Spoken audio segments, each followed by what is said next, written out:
This is EWA Radio, the official podcast of the Education Writers Association, and I'm public editor Emily Richmond. In Iowa, private cosmetology schools are reaping big profits at the expense of their students.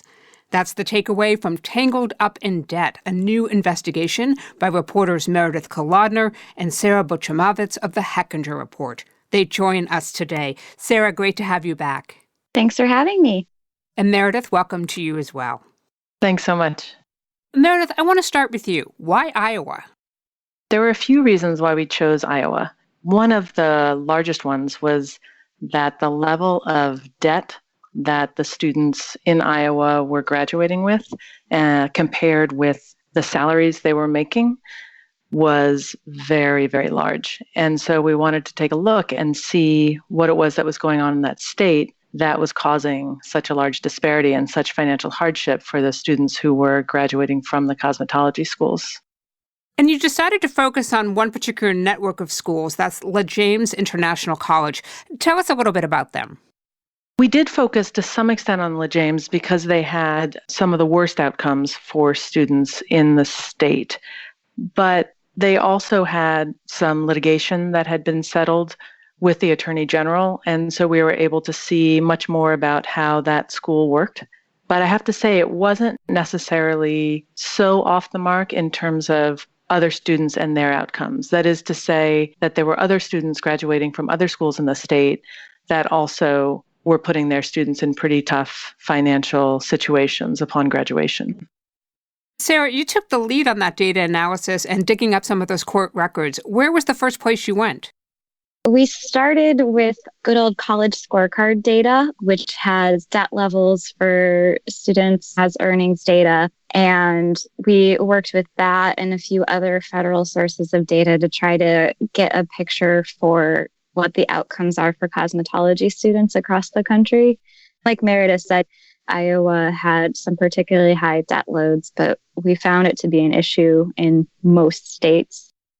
This is a story that's definitely heavy on the data. You crunch the numbers, but there's also a lot of real live people whose lives have been affected by this. One of them is Tracy Lozano. Meredith, how did you find her?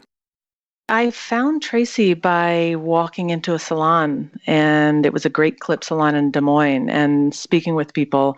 That's how we found a lot of the people that we talked to in the story. But Tracy stood out as somebody who was willing to speak with me about all manners of what had happened to her in terms of her career. She really had decided to become a cosmetologist because she wanted to do something meaningful after she graduated from high school, and she felt like cosmetology would be a way of kind of making people feel good about themselves and something that she would be able to do. She could graduate within a year and start working right away.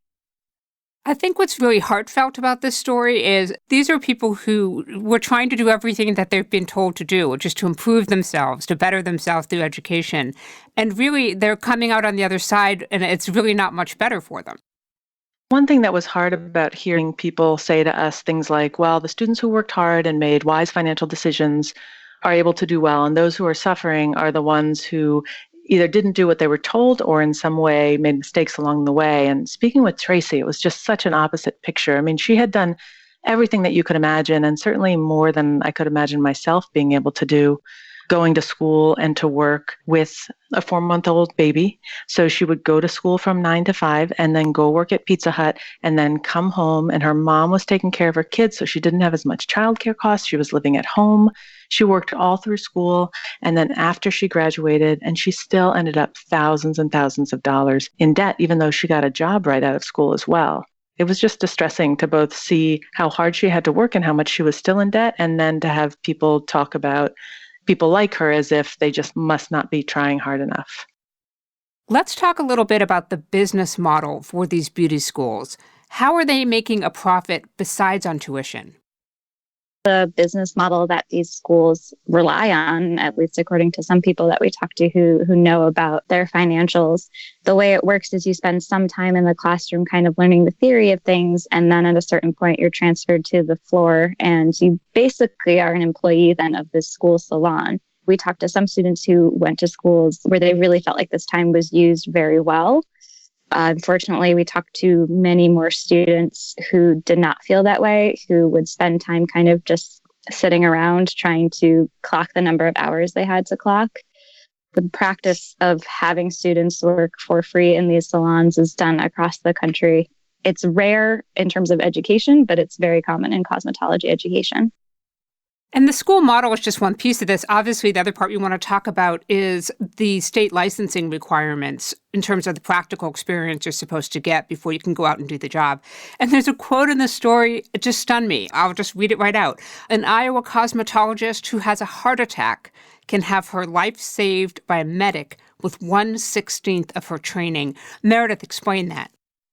So in order to get your cosmetology license in Iowa, you need to clock 2,100 hours, which is basically the equivalent of going to school for more than a year, 9 to 5, 40 hours a week, roughly. To become an EMT in Iowa, you only need to do 132 hours, and you can do that within about 4 to 6 weeks at a community college. So not only is the training much less extensive, even though you're charged with potentially saving someone's life, but also the time and then the debt that you go into is also much, much higher for cosmetology. And a lot of times, as an EMT, you can potentially make more than a cosmetologist. So the requirements struck a lot of people we talked to as somewhat curious. And certainly people were paying attention to this. It's not necessarily a huge surprise to people in the industry, but there's been significant pushback to scaling back those requirements. Where's that pushback come from? Well, in Iowa, the pushback was coming from the Iowa Schools Association, which is made up of the for-profit schools in the state. Iowa is not completely alone, although they are much more extreme in the fact that they don't really have any short-term programs run by community colleges that are generally more affordable for students. So the schools there formed a political action committee. They donate to candidates, and they lobby very hard in the state legislature. Last year, they lobbied to keep the hours at 2,100 hours instead of bringing it down to 1,500, and they were successful. We're talking with Sarah Butrymowicz and Meredith Kolodner of the Hechinger Report about their investigation, Tangled Up in Debt. Don't miss an episode of EWA Radio. You never have to. You can find us on your favorite podcast app. And thank you for taking a moment to rate us on iTunes. Your support and feedback is helping us grow. Meredith, we know there are often more affordable options for these kinds of cosmetology programs. Community colleges usually charge a fraction of the cost of these private schools. What's keeping students like Tracy from getting to those programs? Well, one of the problems in Iowa specifically is that there's only one community college in the entire state that offers the program that would allow you to sit for an exam so you could get your license to practice cosmetology. And it's located in a fairly remote part of the state. So it's very difficult to get there and to go to classes there if you don't live in that particular town. And one of the things to note is that the lack of that option is going to have a big impact on students. The average cost of the for-profit schools, cosmetology schools in Iowa, the cost of attendance is $20,000, whereas the average cost to get your associates in Iowa is more around $5,000. So that's a big difference in terms of what you're going to pay. Sarah, you mentioned the college scorecard, which is one way for potential consumers to look at the quality of a program they may be thinking of going to. But who's holding these kinds of cosmetology schools accountable? With the cosmetology schools, you'll find a lot of the same oversight questions that you get with other for-profit schools. They are accredited. There's a national accrediting agency that specializes in accrediting cosmetology schools, and there are some other national accreditors that might oversee these programs. But as other folks have documented, national accreditors sometimes have weak oversight. Their standards aren't necessarily very high. So to meet these benchmarks is not too onerous on the schools. Also, the federal government under Obama started to do these gainful employment statistics that looked at the ratio of debt students were leaving a given program with and the amount they were earning, and kind of had a threshold for if you are not making enough money to comfortably pay back your loans, your program isn't serving you well. And there could be negative consequences for those programs if that happened repeatedly. There's been a lot of buzz about gainful employment regulations since Betsy DeVos took over as Secretary of Education, and a lot of concern that she is trying to weaken those. That's something that the National Cosmetology School Association has fought for. They think those measurements are not fair to their graduates. And it looks like they might be successful in helping to kind of roll that back and reduce that level of accountability. And Sarah, you also looked at legislation that's happening in other states. What are you seeing in terms of patterns and trends? There have been several bills introduced across the country in the last 5 years or so to attempt to reduce the number of hours required to be a cosmetologist. So again, that is something that is set at the state level. We've heard that a lot of these hours were set, decades ago, and kind of no one remembers why now. And it's being put under the microscope because of a few driving forces, including libertarians who just want to reduce regulations and big salon chains who are having trouble finding workers. So I believe it's at least 11 states across the country, there have been these bills introduced to lower the amount of hours required for a cosmetology license. Overall, they're mostly successful. But in some of the bigger states in Texas and Ohio, the schools were very successful in banding together and preventing these bills from moving forward. Is there a state that's doing it right? So one of the things that we found out about near the end of our reporting that we didn't get a chance to look into too deeply, but really intrigued me as a concept, was Oregon has now a competency-based way of getting a cosmetology certificate. So that state, if you were to add up all of the different trainings that they require to do hair, nails, and aesthetics, it's 2,300 hours, which would be the most in the country. But there's a couple key differences. One, you can just go for hair and go for fewer hours, which is not an option in other states.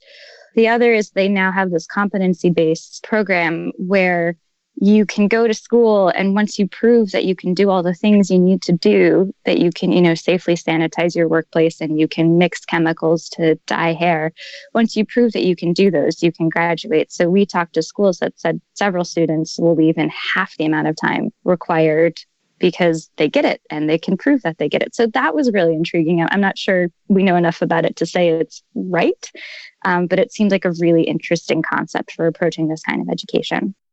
Yeah, and just to add to that, some of the women we spoke to, not all of them, but a lot of them had been doing hair and nails for many years, and they were taught by their moms. And so to have a program that you could go and just show that you are able to do all the different jobs and tasks would have been a major benefit to them because they had already learned a lot of the basics. There's also some states like in New York where they actually have vocational high schools that students can go to. Of course, that would mean that you would have to be quite young when you decided you wanted to do that. But you get trained in high school, it is free, and you graduate with the credentials that you need in order to get a certificate and then also take the licensing exam.